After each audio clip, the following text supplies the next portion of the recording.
The violence that has rocked the United Kingdom over the past few days is the country's worst in over 3 decades. The riots were sparked after 29-year-old Mark Duggan was shot dead by police. Some commentators have compared the violence to the Brixton riots of 1981. On the 10th of April, 2 police officers tried to help a black youth, a suspected stabbing victim. A group of angry locals approached the officers believing they were racially harassing the young man. He later died of his injuries, and rumours spread the police had failed to provide proper medical care. Their increased use of stop and search powers had alienated some members of the Brixton community.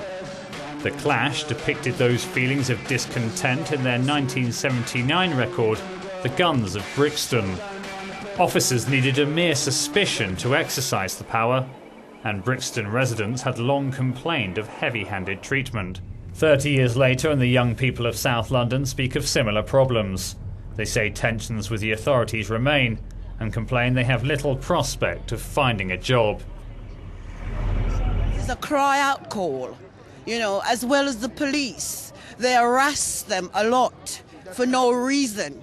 We just want to get heard. We want justice. We want a piece of the cake, bruv. We're in Brixton, you know what I'm saying? And no one ain't giving us nothing. We're fed up now, you get me? So if people want to riot, man, we had enough. You get me? I don't agree with it, but we had enough, fam. Are you happy with the way you're living? Are you happy with them taking out your wages all the time? Not being able to pay your mortgage? You wonder why these things are going on. Like, we can't eat. We gotta eat. You be taking food out of our belly, taxing us so much you can't eat. Yet data from one think tank shows an increasingly divided nation. The richest 10% of the population are 100 times more wealthy than the poorest 10%. The same study also finds that youth unemployment is well over double the national average. One MP says this context is important. There's no question that for all types of reasons, to do with the economic circumstances, to do with things like the cuts in the education, the coming cuts in jobs and services, these communities feel under pressure.